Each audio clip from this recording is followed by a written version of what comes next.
মধ্যরাতে উত্তাল ঢাকা বিশ্ববিদ্যালয়, ধর্ষকদের দ্রুত বিচার দাবিতে ধর্ষণ বিরোধী মঞ্চের ঘোষণা। রাজধানীর ডেমরায় রাতভর যৌথ বাহিনীর তল্লাশি, তথ্য দিয়ে সহযোগিতার আহ্বান।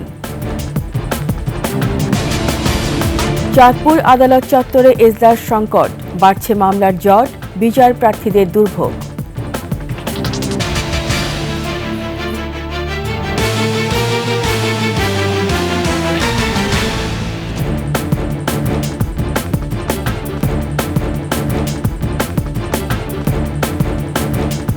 শুনছিলেন সংবাদ শিরোনাম। আমন্ত্রণ সকালের ২১ সংবাদে, সাথে আছি রীতা চৌধুরী। দর্শক, ২১ টেলিভিশনের সংবাদ একই সাথে সরাসরি দেখতে পাবেন আমাদের ফেসবুক পেজ www.facebook.com/2124 অনলাইনে। সাবস্ক্রাইব করতে পারেন www.youtube.com/@21eTV চ্যানেলে। সারা দেশে ধর্ষণের প্রতিবাদে বিক্ষোভ করেছে ঢাকা বিশ্ববিদ্যালয়ের শিক্ষার্থীরা। মধ্যরাতে রাজু ভাস্কর্যের সামনে সকল নারী শিক্ষার্থীর পক্ষ থেকে ঘোষণা দেওয়া হয় ধর্ষণ বিরোধী মঞ্চের। আজ সন্ধ্যা 7:30টায় মশাল মিছিলের ডাক দিয়েছে আন্দোলনকারীরা। বিস্তারিত জানাচ্ছেন তানজিলা তাসনিম। মধ্যরাতে উত্তাল ঢাকা বিশ্ববিদ্যালয়। মেয়েদের 5টি হল সহ ছেলেদের বিভিন্ন হলের ধর্ষণ বিরোধী মিছিল অবস্থান নেয় রাজু ভাস্কর্যের সামনে। এ সময় শিশু আসিয়ার ধর্ষকের শাস্তি দাবি জানিয়ে স্লোগান দেয় শিক্ষার্থীরা। বর্তমান পরিস্থিতিতে দেশের আইন শৃঙ্খলার অবনতির ফলে অনিরাপদ বোধ করছেন নারীরা। নারীদের নিরাপত্তা জোরদার করার দাবি আন্দোলনরত শিক্ষার্থীদের। দুটো দিন ধরে একটা মেয়ে মৃত্যুর সাথে বাঁধা হচ্ছে হসপিটালে, অথচ আমাদের গভর্নমেন্ট এখনো কিচ্ছু করতে পারে নাই। আমাদের রাস্তাঘাটে চলা থেকে শুরু করে গ্রামে গঞ্জে ইভেন ঘরেও মেয়েরা এখন নিরাপদ না। আসিয়া সহ যত মেয়েদের ধর্ষণ হয়েছে সবার শাস্তি নিশ্চিত হলে আমরা এখান থেকে অবস্থান গ্রহণ করছি, সবার শাস্তি নিশ্চিত করতে চাই। সব দর্শককে ধরে ধরে প্রকাশ্যে ফাঁসিতে ঝোলানো। ঢাকা বিশ্ববিদ্যালয়ের সকল নারী শিক্ষার্থীর পক্ষ থেকে ধর্ষণ বিরোধী মঞ্চের ঘোষণা করা হয়। ধর্ষণ, নিপীড়ন এবং বিচারহীনতার সংস্কৃতির বিরুদ্ধে 2 দফা দাবি জানান তারা। ধর্ষণ বিরোধী মঞ্চ ঘোষণা করা হয়েছে ঢাকা বিশ্ববিদ্যালয়ের শিক্ষার্থীদের পক্ষ থেকে, এবং আগামীকাল সন্ধ্যা 7:30টায় আমরা মশাল মিছিলের আয়োজন করছি এবং একই সাথে গণপদযাত্রার আয়োজন করছি, এবং এর পরবর্তীতে আমরা টিসি রাজু ভাস্কর্যে অবস্থান কর্মসূচি পালন করব। ঢাকা বিশ্ববিদ্যালয় সহ দেশের বিভিন্ন প্রান্তে ধর্ষণ বিরোধী কর্মসূচির জন্য প্রস্তুতি নিচ্ছে আন্দোলনকারীরা। দেশের বিভিন্ন পর্যায়ে নারীদের যৌন হয়রানি এবং ধর্ষণের প্রতিবাদে উত্তাল ঢাকা বিশ্ববিদ্যালয়। নারীদের হল এবং ছেলেদের হল থেকে বিভিন্ন স্লোগান সহ মিছিল নিয়ে রাজু ভাস্কর্যে অবস্থান। তানজিলা তাসনিম, 21 টেলিভিশন, ঢাকা। এদিকে মাগুরায় ধর্ষণের শিকার সংকটাপন্ন শিশুটিকে উন্নত চিকিৎসার জন্য ঢাকা মেডিকেল থেকে ঢাকা সিএমএইচে নেওয়া হয়েছে। ধর্ষণের অভিযোগে গ্রেপ্তার 4 জনকে কারাগারে পাঠিয়েছেন আদালত। বিস্তারিত শাকির রাজু রিপোর্টে। পাশবিক নির্যাতনের শিকার ছোট্ট দেহটি লড়ছে জীবন মৃত্যুর সাথে। উন্নত চিকিৎসার জন্য ছুটছে এক হাসপাতাল থেকে অন্য হাসপাতালে। ঢাকা মেডিকেলের নিবিড় পরিচর্যা কেন্দ্র থেকে শিশুটিকে এবার নেওয়া হয়েছে ঢাকা সিএমএইচে। এর আগে ঢাকা মেডিকেল কলেজ হাসপাতালের পরিচালক ব্রিগেডিয়ার জেনারেল মোহাম্মদ আসাদুজ্জামান জানান, শিশুটির যৌনাঙ্গে ও গলায় ক্ষত রয়েছে। ডাক্তাররা যেটা বলেছেন, তার যে অ্যাকচুয়ালি যে পাশবিক নির্যাতনের ফলে আসলে তার যেটুকু ইনজুরি হয়েছে, কিছু ইনজুরি আছে তার পেরিনিয়াল রিজিয়নে, কিন্তু মেইন সমস্যাটা তার গলার কারণেই তার আসলে এই যে হাইপক্সিয়া হয়েছিল।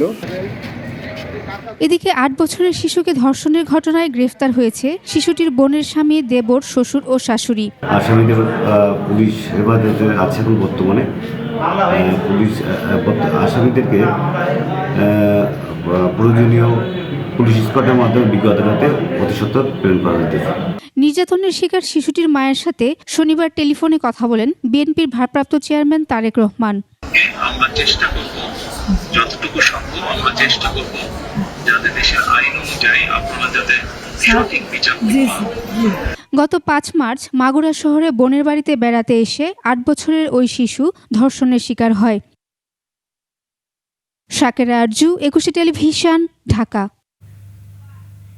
ছিনতাই, চাঁদাবাজি, চোরা কারবারি রোধে সারা দেশের মতো রাজধানীর ডেমরা এলাকায় চেকপোস্ট বসিয়ে তল্লাশি চালিয়েছে যৌথ বাহিনী। শনিবার 10টা থেকে শুরু হওয়া এই অভিযান চলে গভীর রাত পর্যন্ত। এ সময় মাইকিং করে আশপাশি মানুষকে সচেতন করার পাশাপাশি সেনাবাহিনীকে তথ্য দিয়ে সহযোগিতার আহ্বান জানানো হয়। সোহেল সামি রিপোর্ট। পুলিশের পাশাপাশি রাতভর চলা এই অভিযানে অংশ নেয় সেনাবাহিনী। সিলেট থেকে ঢাকাগামী বিভিন্ন যানবাহনে তল্লাশি চালিয়ে জব্দ করা হয় ওয়াকি টকি সহ অবৈধ মোটরসাইকেল।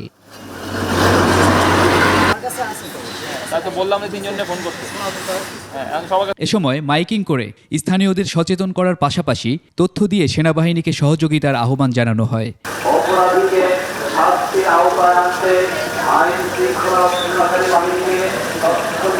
ডেমরার সারুলিয়া বাজারে তল্লাশি চলাকালীন বেপরোয়াভাবে বাইক চালিয়ে পথচারীকে চাপা দেয় 2 কিশোর। পরে সচেতন করার পাশাপাশি 2 কিশোরকে অভিভাবকের হাতে তুলে দেয় সেনাবাহিনী।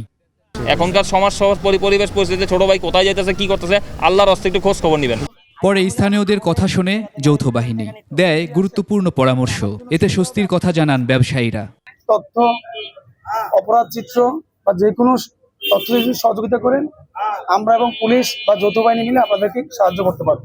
এটা ভালো হইতেছে, এটা সতর্ক সবাই ভালো, ইনশাআল্লাহ আলহামদুলিল্লাহ খুশি আমরা। এ সময় জনগণের জানমাল রক্ষায় সবসময় পাশে থাকার অঙ্গীকার করেন আইন শৃঙ্খলা বাহিনী।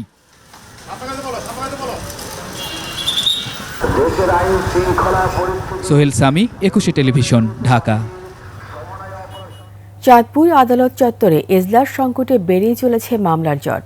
বিচার প্রার্থীদের গুনতে হচ্ছে বাড়তি টাকা, আর কোর্ট বারান্দায় অপচয় হচ্ছে ঘণ্টার পর ঘণ্টা। শিগগিরই এজলাস ভবন নির্মাণ না হলে কর্মসূচি ঘোষণার কথা জানিয়েছেন আইনজীবীরা। চাঁদপুর থেকে নিয়ামত হোসেনের তথ্য ছবিতে ডেস্ক রিপোর্ট। চাঁদপুর জেলা আদালতে ২৬ জন বিচারকের জন্য এজলাস কক্ষ আছে মাত্র ১৬টি। চিফ জুডিশিয়াল ম্যাজিস্ট্রেট আদালতের ১১ জন বিচারকের জন্য এজলাস আছে ৬টি। এতে বাড়ছে মামলা জট। দিনের পর দিন ঘুরতে হচ্ছে বিচার প্রার্থীদের। এজলাস সংকটে বিচার কাজ চালাতে বিচারকদের অপেক্ষা করতে হয়। আদালত প্রাঙ্গণে জরাজীর্ণ টিন শেডেও চালাতে হচ্ছে বিচারকি কাজ। চাঁদপুর আদালতের তথ্য বলছে, সব মিলে বিচারাধীন মামলার সংখ্যা ৪৩,৮৮৩টি। এর মধ্যে জুডিশিয়াল ম্যাজিস্ট্রেট আদালতে মামলার সংখ্যা ১০,৫১৩, জেলা ও দায়রা জজ আদালতে আছে ৩১,৫৭৬, আর নারী ও শিশু নির্যাতন দমন ট্রাইব্যুনাল আদালতে আছে ১,৭৯৪টি মামলা। শুধু তাই নয়, একই পথ দিয়ে চলাচল করতে হয় মামলার বাদী, বিবাদী, আইনজীবী ও বিচারকদের। অনেক সময় এজলাস খালি না হলে বিচার কাজ স্থগিত ঘোষণা করা হয়। এতে বাড়তি টাকা ও অতিরিক্ত সময় ক্ষেপণের কথা জানান বিচার প্রার্থীরা। কাগজপত্র অলরেডি সব সরকারি পর্যায়ে কমপ্লিট, কিন্তু কাজ পর্যন্ত রায় দিচ্ছে না। 15 বছর যাবৎ মামলা আগ্রিমেন্টই ছিল, রায় দিচ্ছে না, কাল ঘুরাইতে আছে। আমার সবকিছু সম্পূর্ণ রাইটের, তারপর আমি এই যে এখন আবার আপিলে উঠতেছি। এজলাসের অভাবে বিচার প্রার্থী ও আইনজীবীদের আসতে হয় সকালে আর ফিরতে হয় রাতে। গুরুত্বপূর্ণ মামলার ফাইলও হারানোর কথা জানান আইনজীবীরা। চিফ জুডিশিয়াল ভবন না থাকা, একদিকে আমরা আইনজীবীরা যেমন ক্ষতিগ্রস্ত হইতেছি, অন্যদিকে বিচার প্রার্থীরা ক্ষতিগ্রস্ত হইতেছে। বিচারকরা একজন সকালবেলা উঠে তার বিচার কাজ শেষ হইলে এরপরে দ্বিতীয় জন উঠে, তাতে করে বিরাট জট করে যায়। আমাদের বিচারকরা ইনসিকিউর ভাবে তারা যাতায়াত করতেছে। সরকারের কাছে একটা দাবি জানাচ্ছি যে তাৎক্ষণিক দ্রুত একটা সিজন ভবন করার জন্য। শীঘ্রই এজলাস ভবন নির্মাণ না হলে কর্মসূচি ঘোষণার কথা জানিয়েছেন রাষ্ট্রপক্ষের এই আইনজীবী। আমরা আইন মন্ত্রণালয়ে যাব, এটা নিয়ে যেন খুব দ্রুতই আমাদের এই সিজিএম ভবনের বিষয়টা সমাধান হয় এবং আমাদেরকে এখানে সেনশন দেওয়া হয়। Masum আলিসা, desk report, 21 television. ঋণ খেলাপি, অর্থ আত্মসাৎ ও দুর্নীতির মাধ্যমে অর্জিত অবৈধ সম্পদ জব্দ ও বাজেয়াপ্ত করতে বাংলাদেশের অন্তর্বর্তী সরকারকে জরুরি পদক্ষেপ নেওয়ার আহ্বান জানিয়েছে জাতিসংঘের মানবাধিকার বিষয়ক হাই কমিশন OHCHR। সম্প্রতি প্রকাশিত জাতিসংঘের মানবাধিকার বিষয়ক সংস্থার এক প্রতিবেদনে এ বিষয়ে বিদ্যমান আইনের মাধ্যমে জরুরি ব্যবস্থা গ্রহণ করার পরামর্শ দিয়েছে জাতিসংঘ। গত 12 ফেব্রুয়ারি OHCHR তাদের জেনেভা কার্যালয় থেকে বাংলাদেশে জুলাই-আগস্ট 2024 বিক্ষোভে মানবাধিকার লঙ্ঘন ও নির্যাতন শীর্ষক অনুসন্ধানমূলক প্রতিবেদন প্রকাশ করে। তাতে সংস্থাটি পরামর্শ দেয়, অবৈধভাবে অর্জিত সম্পদ বাংলাদেশের বাইরে যেসব দেশে পাচার হয়েছে সেসব দেশের সঙ্গে বাংলাদেশ সরকারকে ঘনিষ্ঠভাবে কাজ করা উচিত, যাতে এ ধরনের সম্পদ অবিলম্বে দেশে ফেরত পাঠানো যায়। তারই প্রেক্ষিতে OHCHR দুর্নীতির সঙ্গে জড়িত সকলকে বিচারের আওতায় আনার আহ্বান জানিয়েছে।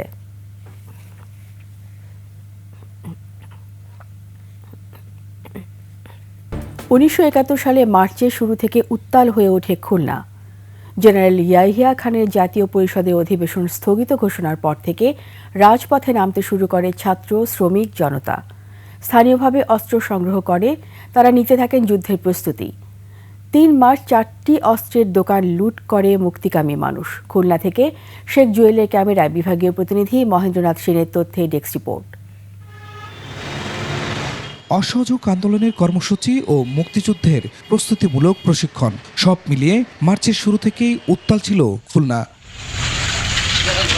1 মার্চ দুপুরে বেতার ভাষণে জাতীয় পরিষদের অধিবেশন স্থগিতের ঘোষণা দেন জেনারেল ইয়াহিয়া খান। প্রতিবাদে রাজপথে নেমে আসে ছাত্র শ্রমিক জনতা।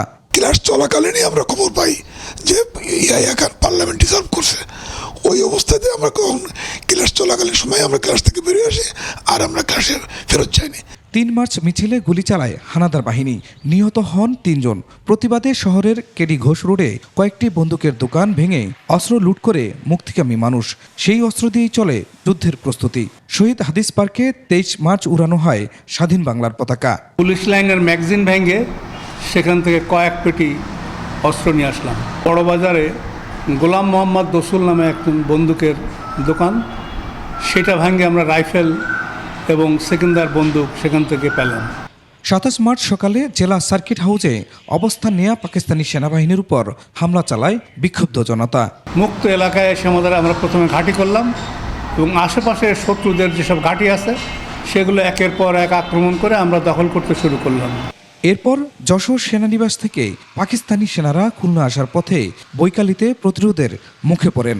যশোর ক্যান্টনমেন্ট থেকে খুলনা অভিমুখে মিলিটারিরা আসছিল এবং প্রতিরোধের মুখে পড়ল তারা বৈকালিতে। 27 মার্চ রাতে পাকিস্তানি সেনারা সাউথ সেন্ট্রাল রোডে 7 জনকে হত্যার পর শহর ছাড়তে থাকে সাধারণ মানুষ। তবে শক্ত প্রতিরোধ করে যুদ্ধে ঝাঁপিয়ে পড়েন মুক্তিযোদ্ধারা। Khurshid Alam, desk report, 21 television. এ বিষয়ে আরও খবর জানাতে সরাসরি যুক্ত হচ্ছেন খুলনা বিভাগীয় প্রতিনিধি মহেন্দ্রনাথ সেন। মহেন্দ্র, উত্তাল মার্চে আর কি তথ্য আছে আপনার কাছে?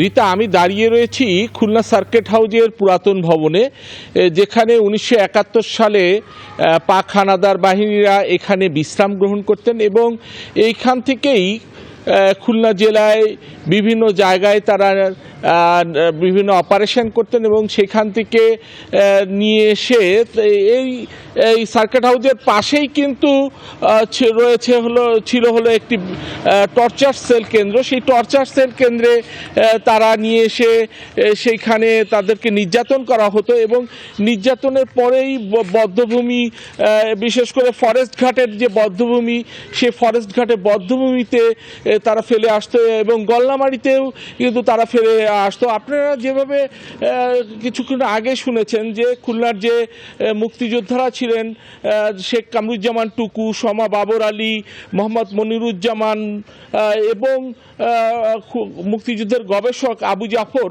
তারা আমাদেরকে জানিয়েছেন যে 26 এবং 27 তারিখে যখন যশোর ক্যান্টনমেন্ট থেকে খুলনায় এই জায়গায় এসে এই সার্কিট হাউজে আসে, তার আগে বৈকালিতে একটা কিন্তু প্রতিরোধ যুদ্ধ হয়, সেখানে একজন শহীদ হয়।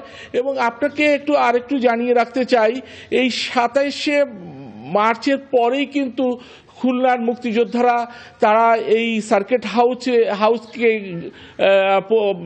প্রতিরোধ করার চেষ্টা করে এবং পরবর্তীতে 1 এপ্রিল মহাদেব চক্রবর্তী সহ 7 জন কে শহীদ করা হয় এবং আপনারা জানেন সাউথ সেন্ট্রাল রোডের যে পাইনিয়ার কলেজ রয়েছে, সেই পাইনিয়ার কলেজে ওইখানে 7 জনের মৃত দেখার পরেই কিন্তু খুলনায় যারা সংখ্যালঘু ছিল এবং যারা এই খুলনার মানুষ ছিল তারা কিন্তু পলাতে শুরু করে এবং মুক্তিযোদ্ধারা তখন পরবর্তীতে ভারতে অবস্থান করে এবং সেইখান থেকেই তারা মূলত তারা প্রশিক্ষিত হয়ে পাইকগাছার কপিলমুনিতে প্রথম তারা সম্মুখ যুদ্ধ করে। এরপরে আপনি জানেন যে খুলনার শিরোমণি যুদ্ধ ট্যাঙ্ক, যেটি সবচেয়ে উল্লেখযোগ্য, সেই শিরোমণি যুদ্ধ ট্যাঙ্কটি কিন্তু খুলনাতে হয়েছিল এবং সবচেয়ে বেশি যে গণহত্যা হয়েছিল সেই গণহত্যাটি ছিল চুতনগরে। এই ছিল আমার কাছে মোটামুটি সংক্ষেপে এই উত্তাল খুলনার সর্বশেষ রিপোর্ট। ধন্যবাদ মহেন্দ্রনাথ সেন। দর্শক, আমরা এতক্ষণ ছিলাম খুলনায়, জানছিলাম উত্তাল মার্চের খবর, জানাচ্ছিলেন আমাদের প্রতিনিধি মহেন্দ্রনাথ সেন। এরই সাথে শেষ করছি সকালের 21 সংবাদ। যাবার আগে সংবাদ শিরোনামগুলো আরও একবার। মধ্যরাতে উত্তাল ঢাকা বিশ্ববিদ্যালয়, ধর্ষকদের দ্রুত বিচার দাবিতে ধর্ষণ বিরোধী মঞ্চের ঘোষণা। রাজধানীর ডেমরায় রাতভর যৌথ বাহিনীর তল্লাশি, তথ্য দিয়ে সহযোগিতার আহ্বান। চাঁদপুর আদালত চত্বরে এজলাস সংকট, বাড়ছে মামলার জট, বিচার প্রার্থীদের দুর্ভোগ।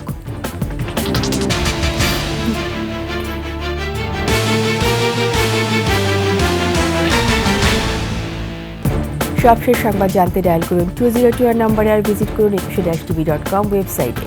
ফেসবুকে ভিজিট করতে পারেন www.facebook.com/equity24 অনলাইনে। সাবস্ক্রাইব করতে পারেন www.youtube.com/21etv চ্যানেলে। এতক্ষণ সঙ্গে থাকার জন্য সবাইকে ধন্যবাদ। পরবর্তী সংবাদ সকাল 9টায় দেখার আমন্ত্রণ রইল। 21-এর সাথেই থাকুন।